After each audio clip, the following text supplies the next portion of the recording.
आईवरती आपण भरपूर कविता बघितल्या असतील, पण या नादात बाप मात्र आपण विसरत चाललो. कारण आपल्याला लहानपणापासून आपली आई जीव लावते, म्हणून आपण आईला हिरो ठरवत असतो आणि मात्र बापाला आपण विलन ठरवत असतो.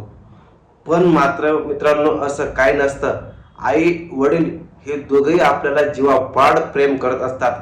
फक्त एवढं की बापाला आपलं प्रेम व्यक्त केलं जात नाही.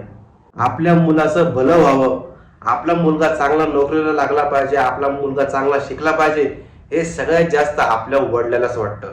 जेव्हा आपण बाहेर गावी शिकायला असतो तेव्हा आईने आपल्याला कधी कॉल केला तर बाप मात्र मागून आईचं बोलणं ऐकत असतो, आपलं बोलणं ऐकत असतो आणि आपल्या आईला सांगत असतो की त्याला सांग की काही अडचण असली तर फोन कर.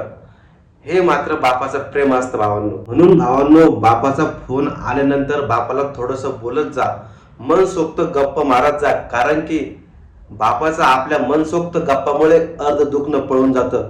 मित्रांनो, काही काहींना बापाचा कॉल कधीच येत नाही, कारण त्यांना वडील नसतात. मित्रांनो, आपल्या वडिलाच्या उपकाराची जाण ठेवा. जय शिवराय. मी सागर कोलते पाटील, तुमच्या भावाच्या हक्काच्या कोलते प्रोडक्शन यूट्यूब चॅनलमध्ये आपलं हार्दिक स्वागत. भावांनो, आपण बाप नावाची एक थोडक्यात कविता बघू. आणि कविता चालू असताना आपलं कमेंट बॉक्स मोकळं असतं, तर कमेंट बॉक्स मोकळं असल्यामुळे तुम्ही आपल्या भावना व्यक्त करत जा. तुम्हाला कविता कशी वाटली ते तुम्ही कमेंट बॉक्समध्ये सांगत चालत जा, जेणेकरून मला चांगल्या चांगल्या कविता करता येईल आणि माझ्या लेखणीला आणखीन धार येईल. तर चला आपण आता बघूया बाप नावावरच्या एक छोटीशी कविता. चांगले दिवस येण्यासाठी बाप आपला संघर्षाच्या भट्टीत जळत राहिला. चांगले दिवस येण्यासाठी बाप आपला संघर्षाच्या भट्टीत जळत राहिला. सैरा वैरा पळत राहिला. तिळतिळ झुरला, रक्ताचं पाणी केलं. तिळतिळ झुरला, रक्ताचं पाणी केलं. पण चांगले दिवस आल्यावर बाप नावाचं छत्र देवाने हिरावून नेलं. भावांनो, बाप कसाही असला तर तो आपल्याला एक आधार असतो.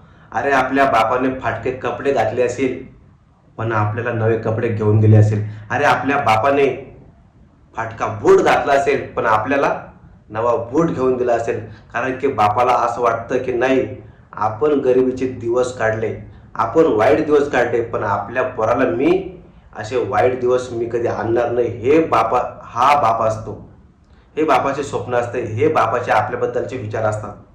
म्हणून आपला बाप आपला स्वाभिमान, म्हणून आपल्या बापाला सगळ्यात पहिले द्यायचा मान.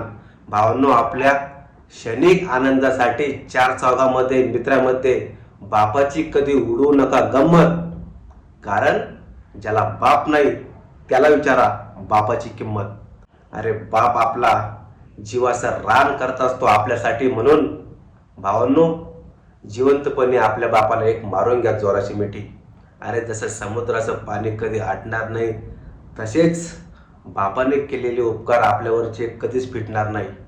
जरी मुलगा किती श्रीमंत असला, त्याच्याकडे पैसा, बंगला, गाडी असं असलं काही, पण तो कोट्यवधी रुपये खर्चून सुद्धा पुन्हा बापाचं प्रेम विकत घेऊ शकणार नाही. जय शिवराय, जय भवानी, जय जिजाऊ, जय शिवराय, जय शिवराय. शेतकरी एकता जिंदाबाद. धन्यवाद.